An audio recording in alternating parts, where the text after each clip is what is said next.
Every single day that we wake up, we have been gifted the opportunity of choice. You can choose to be happy or you can choose to be sad. I don't care what your situation is. You should never allow your situation to define who you are as a person. The outside is the physical manifestation of what goes on inside the brain. Things do not just happen. No one just rear-ends your car. You don't just become broke. Broke is a mindset. Things don't just happen. Your pocketbook is not just below balance or on zero. You're not just by chance you're just overweight. Things don't just happen. Your words can trip you. What you say can cause you to stumble. It can keep you from your potential. You're not snared by what you think. Negative thoughts come to us all. When you speak them out, you give them life. That's when they become a reality. When you say, I'll never get back in shape, it becomes more difficult. You just made it harder. When you say, I never get any good breaks, that stops the favor that was ordained for you. If you say, I'm not that talented, I don't have a good personality, that is setting the limits for your life. That is calling in mediocrity. So the recognition that negative thinking and unhappy states actually do nothing to change anything. If anything, they make it worse. So if there's enough awareness and you can suddenly look at that, and then you can ask yourself from the deeper perspective of awareness, do I want to continue to think these thoughts? Is that helpful or good? Do I really want that? Ask yourself, what is my limiting step? What is the one factor that determines the speed at which I achieve my goal, or whether I achieve it at all? Once you've answered this question, you can move on to making a plan for how to accomplish your goals by eliminating this limiting factor. Your ability to identify your limiting step is one of the best demonstrations of your intelligence, and your capacity to eliminate this limiting step is one of the best demonstrations of your overall competence in achieving anything you want. It's our thoughts that are manifesting this world. Now you could say that's a spiritual thing, and now I say not only is it spiritual, now it is fundamental basic science of the universe. And it says then the thoughts are creative. Well, if the thoughts are creative, then who is having the thought? And you start to realize I'm having the thought. Well, then the truth is simple. As Richard Conn Henry said, you are creating this world with your mental activity and your spirituality combined. And then all of a sudden it says, well, then if I'm creating the world, then my original belief that when things didn't go right, I was a victim. The universe wasn't supporting me. You know, it's like, oh, I try so hard and the universe is not giving me things. It turns 180 degrees around. And it basically says this: we are creating this world. And then I say your mind is creating this world. Although you cannot change conditions or circumstance, you don't have to let them control you. We can't control what's going on outside, but we can control what's going on inside. You know, and unfortunately, I don't think many of us have been raised to really understand that. And it's a lack of understanding that's causing all our problems. We are the only creature on the planet that's totally disoriented in our environment. All the little squirrels, the birds, all the animals are completely at home in their environment. They blend in. You and I are totally disoriented in our environment. We've been given the mental faculties to create our own environment. However, we go right through school and we've never learned that. We have higher faculties, and the average person has no knowledge of how to operate with them, how to develop them. We have perception, the will, reason, imagination, memory, and intuition.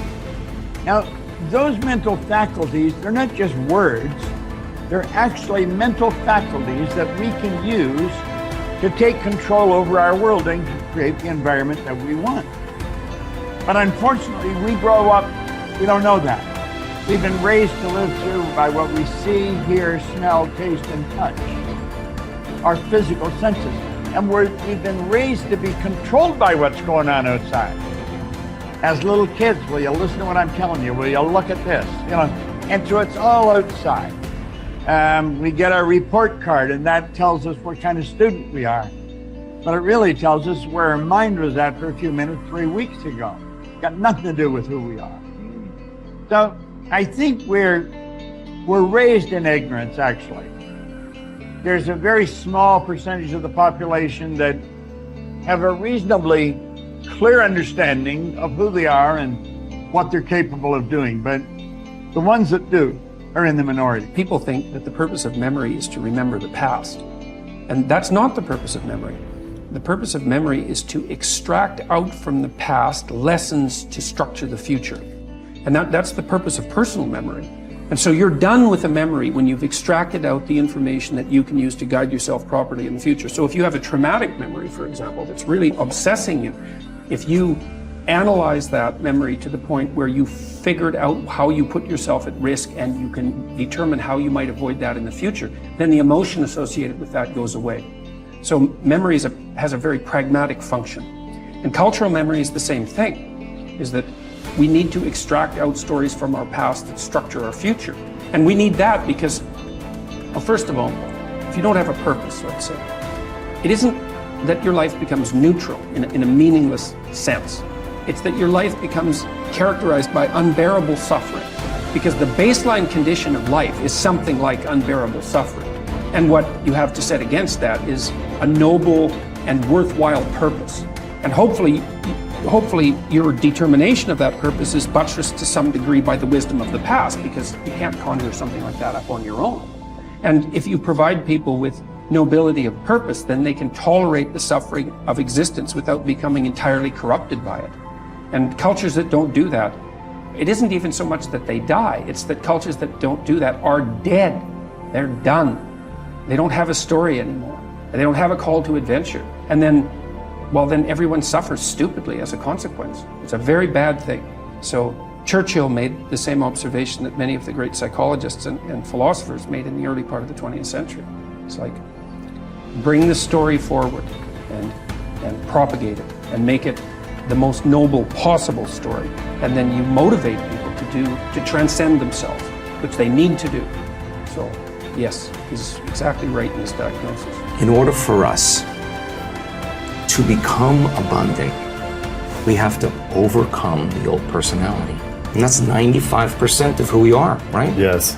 So then, the side effect of the beginning of this process is a lot of discomfort.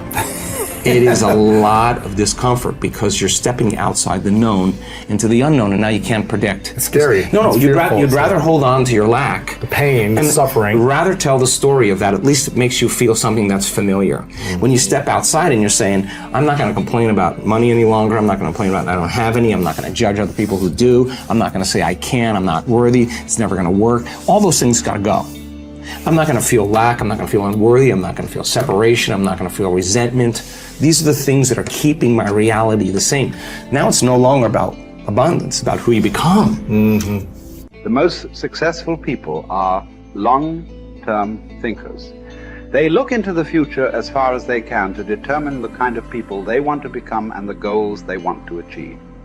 They then come back to the present and determine the things that they will have to do or not do to achieve their desired futures. This practice of long-term thinking applies to work, career, marriage, relationships, money, and personal conduct.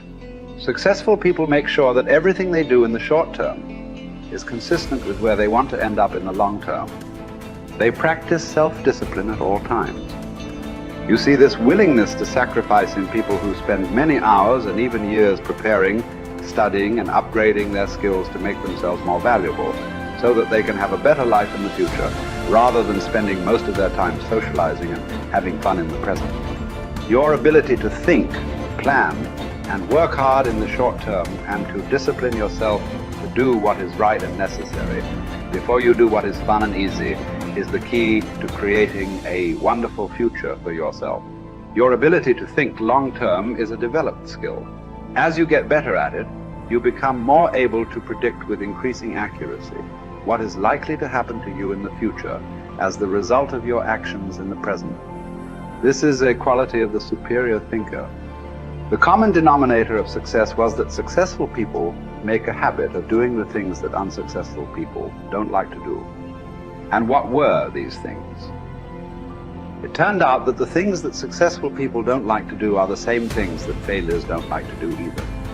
But successful people do them anyway because they know that this is the price they have to pay if they want to enjoy greater success and rewards in the future. Successful people are more concerned with pleasing results, whereas failures were more concerned about pleasing method. Successful, happy people were more concerned with the positive, long-term consequences of their behaviors, whereas unsuccessful people were more concerned with personal enjoyment and immediate gratification. The top people were those who were more concerned with activities that were goal-achieving, whereas average people were more concerned with activities that were tension-relieving